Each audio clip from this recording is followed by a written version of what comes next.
Olá, meu querido, minha querida! Bom dia, boa tarde, boa noite, não sei que hora que você está assistindo este vídeo, mas nós estamos aqui mais uma vez para dar continuidade às respostas à questão ou às justificativas que se fazem na hora em que Cristo é apresentado para alguém para sua salvação.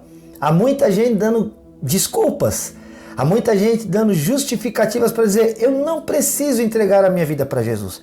Nós estamos vendo aqui que há alguns que disseram assim: hoje não, ainda é muito cedo, eu vou pensar. Há outros que dizem assim: não, já está tarde demais, eu já fiz cada coisa que você não tem nem ideia, Deus não vai me aceitar. Há outros que dizem assim: a Bíblia é muito difícil, não dá para entender, por que eu teria que aceitar isso que você está falando a respeito de entregar a vida para Jesus? E hoje nós vamos também responder aí, né, quando você é confrontado, vou usar isso, né, com esta questão ou com essa possibilidade, entrega a tua vida a Jesus, com a necessidade de tomar uma decisão a respeito disso. Aí o que você faz? O que você responde? Ou você que é um pregador do evangelho e às vezes está pregando o evangelho e alguém está te dando uma justificativa, uma resposta. O que a Bíblia fala sobre as justificativas que se dá para não entregar a vida a Jesus? Olha, sou o pastor Silas de Souza da IPI de Rolândia, estou com você todos os dias, segunda a sexta, em 2 horários, às 8 da manhã também, às 1h30 da tarde, nas redes sociais, Facebook, vai lá no Facebook e curte a nossa página, vai lá no Instagram, segue a nossa página, vai lá no YouTube e se inscreve no canal, ou no WhatsApp também, né, 43991475007. Vamos lá responder então. Olha, uma outra justificativa é a seguinte: eu sou bom, eu não preciso de um salvador.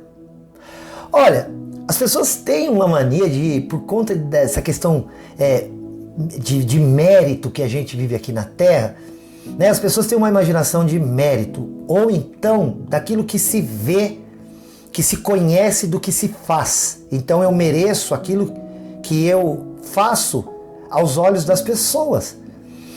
E aí por isso que alguns, quando são confrontados com a necessidade de receber a Jesus como seu único e suficiente Salvador, vão dizer: para que eu tenho que tomar essa decisão? Eu não roubo, eu não mato, olha, eu não estou adulterando. E a pessoa acha que ela é boa, que ela não faz nada absolutamente errado. Querido, para com isso. Se você é desse que fala assim: eu não preciso de um salvador, eu não preciso entregar minha vida para Jesus, tudo aquilo que é possível fazer para andar bem nessa terra eu faço, eu cuido bem da minha casa, da minha família, eu sou honesto, eu trabalho, eu não saio por aí roubando, nem matando. Mas olha, a Bíblia diz que Deus conhece as intenções do coração, lá em Hebreus 4:12, a Bíblia diz que a palavra de Deus ela é apta para discernir as intenções e os pensamentos do coração. Deus não leva em conta aquilo que se vê, porque Deus não vê como vê o homem. O homem vê o exterior, diz a Bíblia em 1 Samuel 15, mas Deus vê o coração. Deus conhece as intenções. E às vezes a Bíblia fala que lá em Mateus 23, Jesus está falando com os fariseus. Era uma seita religiosa que ensinava os homens a viverem de uma maneira bem rígida. E o Senhor Jesus fala assim: gente, ouçam o que eles dizem, mas não façam o que eles fazem. Porque embora eles estão pregando o que Moisés ensinou, o que a Bíblia ensina do Antigo Testamento, eles não praticam. Eles são hipócritas. Porque eles são assim, por fora, naquilo que vocês estão vendo, eles são como um sepulcro, daquele que é bem ornamentado. Sabe quando os familiares vão lá no cemitério e cuidam bem por fora? Você chega até a dizer: olha que bonito a lápide, a maneira como cuidam desse espaço aqui no cemitério. Mas se você cavucar e abrir e tirar o que está lá dentro, é mal cheiroso, a visão é feia. Meu amado, minha amada, em nome de Jesus, entenda isso. O Salmo 14:2 diz: não há um justo sequer, não há ninguém que faça o bem. Deus olha lá do céu para procurar, para ver se acha. E diz a Bíblia: ele não encontra. Todos igualmente precisamos de um Salvador. Romanos 3:23 diz: todos pecaram e carecem de Deus. Todos. A palavra todos significa eu, você e todos esses 7 bilhões de habitantes da Terra que estão vivendo agora, fora os que já viveram e passaram por aqui. Não há um justo sequer. Todos pecaram, todos nós. E por isso carecemos de Deus. E por conta dessa carência de Deus, a Bíblia diz no Romanos 6,23 que por causa de um pecado, o salário do pecado é a morte. O salário do pecado é a morte. Lá em Tiago tem um texto interessante, depois eu vou colocar aqui embaixo para você ver qual é, em que Tiago fala assim, olha, você está olhando para os outros e se comparando e dizendo que você é melhor, mas saiba de uma coisa, hein? Saiba de uma coisa. Aquele que pecou em um só dos mandamentos, pecou em todos. Se em algum dia você precisou contar uma mentirinha, sabe? Isso que a gente fala assim, só era uma mentirinha para ainda ajudar. Existe uma mentirinha para ajudar? Você gosta de mentira, mesmo aquela que é para te ajudar? Existe alguma mentira que você aceitaria para te ajudar? Não existe isso, mas a gente faz. Sabe aquela, vou falar mesmo aqui abertamente, aquela empresa de cobrança liga lá na tua casa e você fala pro teu filho, fala que a mãe não tá, fala que o pai não tá. Isso é mentira se você tá livre dizendo para ele, eu não tô e você tá? Em alguma vez a gente já fez isso. Você fala, não, mas aí a gente compara e diz assim, olha, mas eu não matei, eu não roubei. Isso que eu fiz, uma coisa ali que eu fiz na minha casa, não afetou ninguém. Querido, Tiago disse assim, aquele que pecou em um dos mandamentos, pecou em todos. Porque aquele Deus que diz, não mentirás, não dirás falso testemunho, é o mesmo que disse, não adulterarás. O que disse não matarás é o mesmo que diz não tome o nome do Senhor teu Deus em vão. É o mesmo Deus. Se ele, nas 10 coisas, nos 10 mandamentos, estou dizendo, que ele nos colocou como princípio moral de vida, se o mesmo Deus quem pronunciou, você acha que ele colocou mérito? Você acha que ele graduou? O primeiro mandamento é pior que o segundo ou é maior que o terceiro, que é um pouco menos... Você acha que ele é flexível em alguns deles? É isso que você pensa? Você acha que dos mandamentos dados por Deus... Olha, vamos pegar os mandamentos aqui. Lá em Êxodo, se você tem aí uma Bíblia, pega aí comigo. Eu vou abrir aqui, olha, Êxodo capítulo 20, onde estão registrados os 10 mandamentos. Então eu estou aqui, olha, abri a Bíblia em Êxodo 20. Então disse assim, olha, primeiro, não terás outros deuses diante de mim. Não farás para ti imagem de escultura e nem semelhança do que há no céu, na terra, nem debaixo da terra, nem nas águas debaixo da terra. Depois ele diz, olha, não tomarás o nome do Senhor teu Deus em vão. Depois ele diz, lembra do dia de descanso para o santificar. Depois ele diz assim, aqui no 12, honra o teu pai e a tua mãe. Depois ele diz, não matarás, não adulterarás, não furtarás, não dirás falso testemunho, não cobiçarás a casa do teu próximo e nada do que ele tem. Esses são os 10 mandamentos. E talvez você, ainda que involuntariamente, um dia olhou para algo que alguém tinha e falou, puxa, eu que merecia ter aquilo ali. Isso é inveja. Deus não graduou os mandamentos. Ele não diz qual é maior, qual é menor, qual é melhor, qual é pior, qual se você fizesse você seria livre, qual se você fizesse jamais você escaparia. Não. Aos olhos de Deus, exatamente tudo igual. O mesmo Deus disse, os mandamentos iguais. E o Tiago disse, qualquer um que pecou num só deles, pecou em todos. É por isso que nós voltamos a dizer o seguinte, olha, eu e você e todos os homens desta terra precisam de Jesus para ser salvo. Todos nós precisamos entregar a nossa vida a Jesus e reconhecermos, sou pecador. Temos que, de maneira justa e honesta, olhar para Deus e dizer, eu sou pecador. Porque é verdade, somos pecadores, todos pecaram. Romanos 3:23.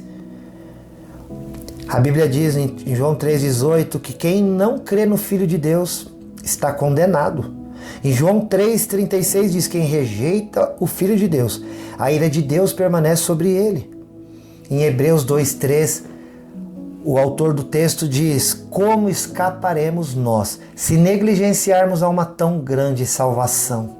O Senhor Jesus nos oferece vida, vida eterna, vida com abundância, vida, alegria e paz para todo aquele que nele crê, para todo aquele que o recebe como seu único e suficiente Salvador.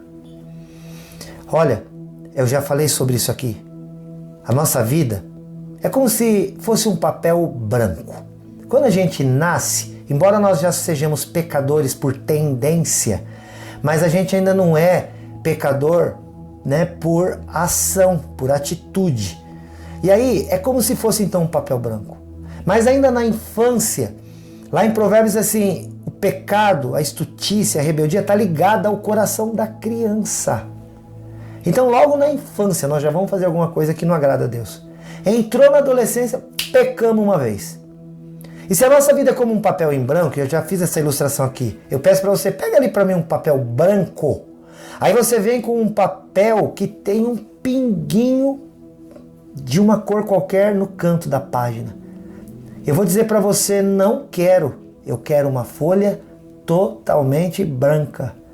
Então se você cometeu um único pecado, uma única coisa que desagrada a Deus, e você cometeu, e eu cometi, a Bíblia diz que não há quem faça o bem, quem entenda. Algum momento nós fizemos. Mesmo que depois chegamos ao entendimento que, puxa, não devia ter feito, mas fizemos. E a partir do momento que fizemos, confirmamos o que Deus já tinha dito, que somos pecadores. E agora então o que fazer? Agora o que fazer é reconhecer que Deus nos ama. E ama de tal maneira que mandou o seu Filho Jesus Cristo, para que todo aquele que nele crê não morra. Porque lembra que Romanos 6:23 diz, o salário do pecado é a morte.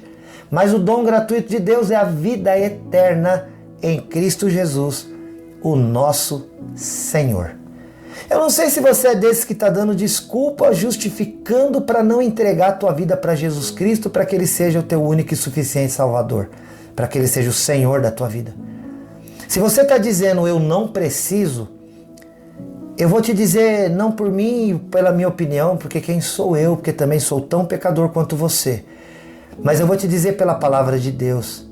Querido, querida, todos nós precisamos de Deus, precisamos do seu Filho Jesus Cristo para a nossa salvação.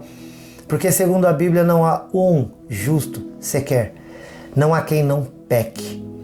Lá em 2 Reis, quando Salomão termina de construir o templo, ele faz uma oração lá. E nessa oração ele fala, Deus, eu quero te pedir uma coisa aqui nesse templo. Quando os homens, sejam da terra de Israel, estrangeiros, entrarem neste templo, dobrarem seus joelhos, levantarem suas mãos e pedirem perdão dos seus pecados, aí ele diz assim, porque não há quem não peque. Aí ele fala, ouça tu dos céus e perdoa a iniquidade e o pecado do teu povo. Ele diz lá, olha, o Salomão, que é um homem tido por o mais sábio dos homens, ele disse, não há quem não peque. Então, sim, eu e você precisamos urgentemente de um Salvador. Porque, querida, essa vida está rodando, daqui a pouco nós não estamos mais aqui. E depois que passarmos dessa, nos defrontaremos com Deus, que olhará nos nossos olhos no dia daquele juízo e dirá para nós, o que você fez de Jesus Cristo, meu Filho? Ele não vai perguntar, e aí, o que você fez lá na tua vida? Deus sabe. Ele vai querer saber qual foi a sua posição em relação ao seu Filho Jesus. E Ele vai querer saber de você e ouvir assim, Pai, eu, como o Senhor mandou, eu recebi o teu Filho Jesus Cristo, crendo nele, para que fosse ele o meu único e suficiente Salvador, como aquele que por ter derramado o seu sangue lavou e perdoou os meus pecados. E é no nome de Jesus, Pai, que eu chego aqui. E o Senhor Deus então vai te abraçar e vai falar, entra, bendito, este lugar já te foi preparado desde a fundação do mundo. Que Deus te abençoe demais, meu amado, entrega a tua vida para Jesus. Olha, se você tem alguma coisa, você quer saber, está precisando de uma oração, você está precisando aí, né, de esclarecer uma dúvida, entre em contato aí no 43991475007. Olha, deixa eu te dizer uma coisa bem breve, eu te amo em Jesus. Fica com Deus, até o próximo, tchau.